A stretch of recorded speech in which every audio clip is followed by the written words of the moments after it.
तो इसमें सबसे पहले हम सेटिंग अपना देख लेते हैं, सेटिंग हमारा बराबर है कि नहीं। तो इसमें हम 45 डिग्री का प्रोब लिए हैं, जिसमें हमने escape distance beam path calculate किया, तो हमारा बीम पाथ टोटल 45 डिग्री से 19 mm थिकनेस पे 66 mm आ रहा है।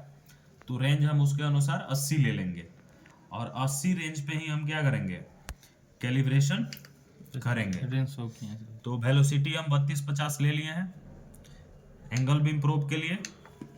रेंज हम क्या करेंगे, 80 कर लेंगे। 80 क्यों करेंगे, क्योंकि हमारा बीम पाथ जो है 66 mm आया है, तो थोड़ा डीएसी अच्छा दिखेगा। 80 mm अगर हम लेके चलेंगे तो 100 पे छोटा डीएसी दिखेगा, तो हम रेंज 80 कर लेते हैं।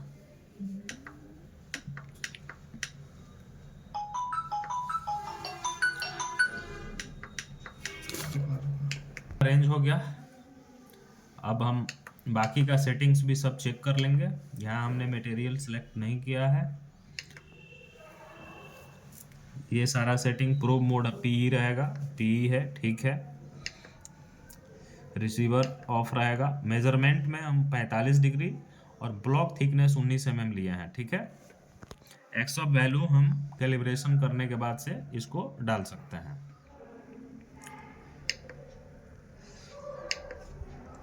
गेट हमारा एक चालू है, गेट 1। ये मेमोरी है, इसमें हम सेव कर सकते हैं, उसको ज़रूरत पड़ने पे फिर रिकॉल कर सकते हैं। ये हमारा डिस्प्ले है, इसमें हम फ्रीज करने का ऑप्शन है, जूम करने का ऑप्शन है, ब्राइटनेस बढ़ा सकते हैं। बाकी सेटिंग है, यूनिट वगैरह सेट करना होगा, क्लॉक थीम बदलना होगा, उसके लिए है। DAC TCG फ्लैक्सी DGS है, यूनिवर्सल DGS है, AWS मोड भी है इसमें। तो सारा सेटिंग हमारा ठीक है। अब हम सबसे पहले T1 ब्लॉक पे इसका कैलिब्रेशन करेंगे, ठीक है।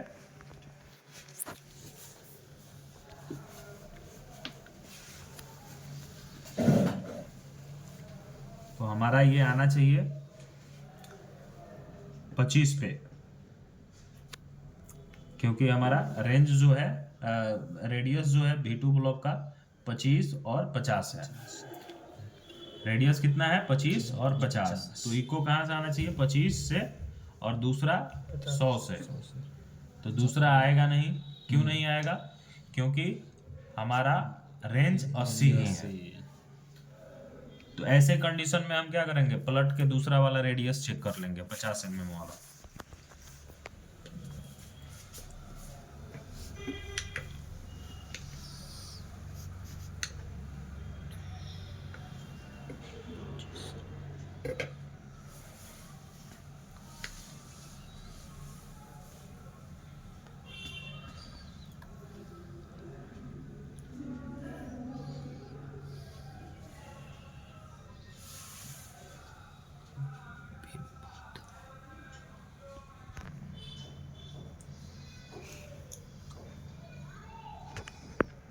हाई पिक हमारा 20 यहीं से जा रहा है।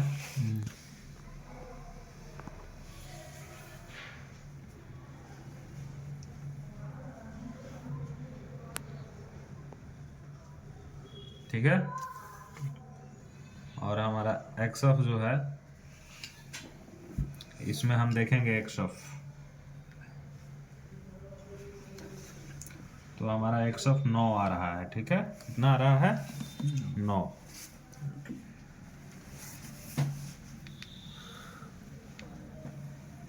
एक्स ऑफ हमारा 9 आ रहा है, तो एक्स ऑफ अब इससे सेट कर देंगे। अभी इसको हम पलट के देख लेंगे, ठीक है। तो आप देखेंगे कि हमारा दूसरा इको जो है 50 से आ रहा है, 48 के जस्ट बाद, ठीक है। अगर हम चाहें तो गेट को वहां ले जाके उसका एक्चुअल वैल्यू भी चेक कर सकते हैं।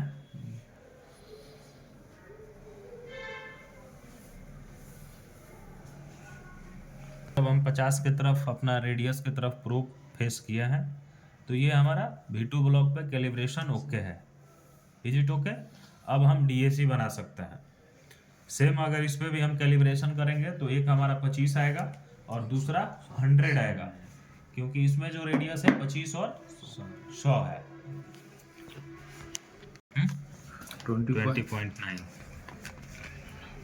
गेट को थोड़ा सा और हम आगे कर लेंगे, यही हमारा पॉइंट है, ठीक है। यहाँ हम डीबी बढ़ा लेंगे। ठीक।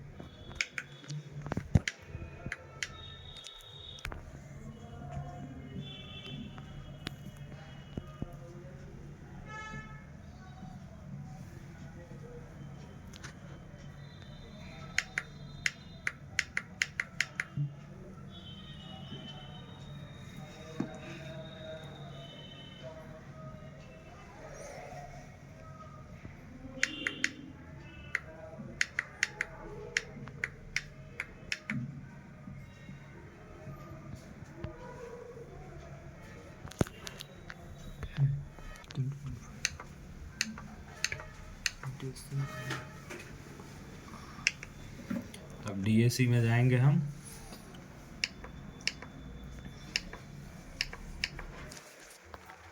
ये पॉइंट को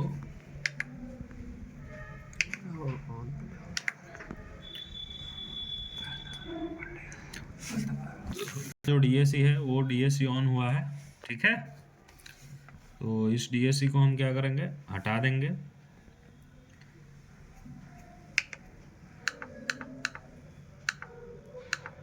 डिलीट कर देंगे इसका पॉइंट।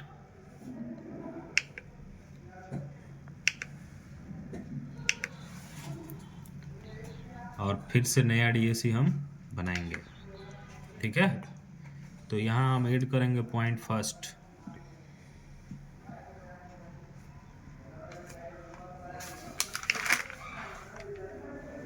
फर्स्ट ऐड हो गया। अब हम सेकंड पॉइंट लेंगे 3/2 से। 3/2 14.185 40 पॉइंट। गेट को हम लेके जाएंगे 14 के पास।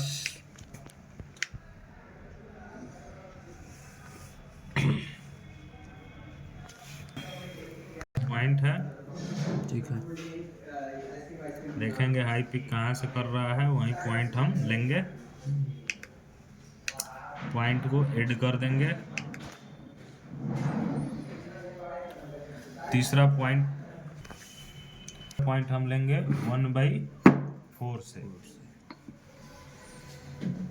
कितना आ रहा है तीसरा पॉइंट, कितना एमएम से आ रहा है? 66.975।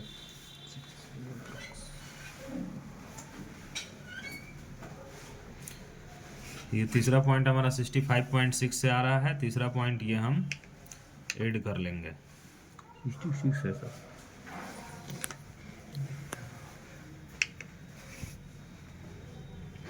ये हमारा डीएसी बनके तैयार है 45 डिग्री का। अब इसको हम सेव करेंगे। इसको क्या करेंगे? सेव करेंगे। सेव करने के लिए हम मेमोरी में जाएंगे।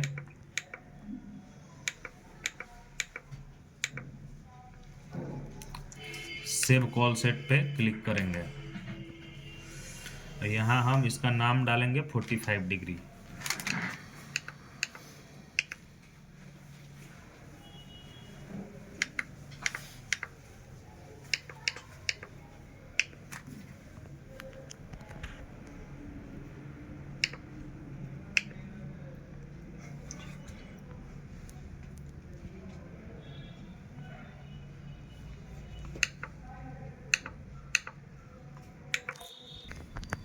अभी हम 45 डिग्री इसको हम सेट कर दिए 45D के नाम से, और इंटर दाबेंगे। ये हमारा मेमोरी में सेव हो गया।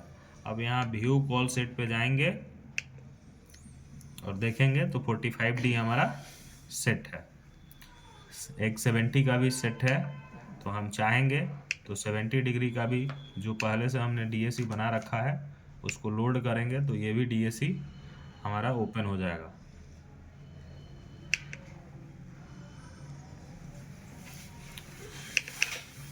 ठीक है, तो ऐसे ही हम इसमें से रिकॉल भी कर सकते हैं, लोड करके निकाल सकते हैं। जो भी इसमें सेव है उसको देख सकते हैं। फिर 45 को हमको रिकॉल करना है तो लोड पे क्लिक करना होगा एक बार, फिर दूसरा बार क्लिक करेंगे तो 45 डिग्री का जो है वो हमारा डीएसी खुल जाएगा।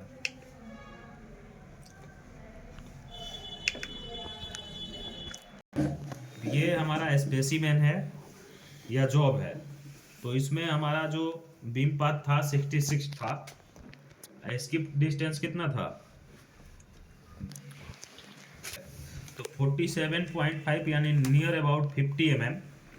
हम क्या करेंगे, इसको साफ कराएंगे दोनों साइड से और वायर को लगाएंगे और स्कैन करेंगे।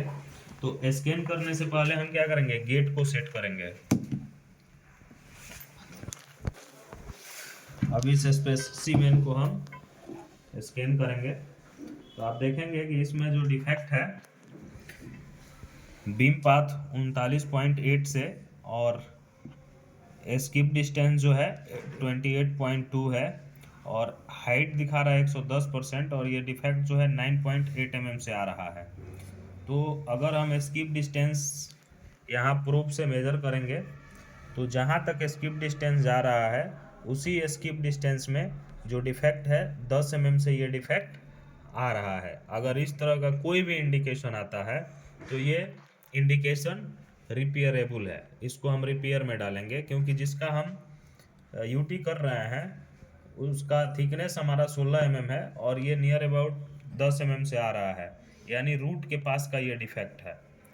तो इस डिफेक्ट को हम क्या करेंगे, रिपेयर में डालेंगे। और स्कैनिंग करने का हमारा ये तरीका रहेगा, बैकवर्ड फॉरवर्ड, बैकवर्ड फॉरवर्ड, जहाँ भी डिफेक्ट होगा वहाँ से हमारा इस तरह का इंडिकेशन आएगा। ये इंडिकेशन हमारा रिपेयरेबल है, इसको हम रिपेयर में डालेंगे। अगर थर्ड लेग में कोई इंडिकेशन आ रहा है, 20% भी आ रहा है, तो उसको भी 80% ही माना जाएगा, क्योंकि इसको बोला जाता है 80% डीएसी। क्योंकि हमने जब डीएसी बनाया तो फर्स्ट पॉइंट हम नज़दीक से लिए और फिर हम दूरी जब उसका डबल किए तो हमारा 40% पे आया, फिर दूरी ट्रिपल किए तो हमारा 20% से आया। तो दूरी बढ़ाते गए, हमारा हाइट कम होते गया, बट डिफेक्ट उतना ही mm का था और उसी डिफेक्ट को हमने अलग अलग दूरी से कैच किया, इसलिए इसको हम डीएसी बोलते हैं, डिस्टेंस एम्पलीट्यूड कर्व। यानी एक एक दूरी पे हम 3 पॉइंट लेके इस डीएसी को ड्रॉ किए हैं। ठीक है,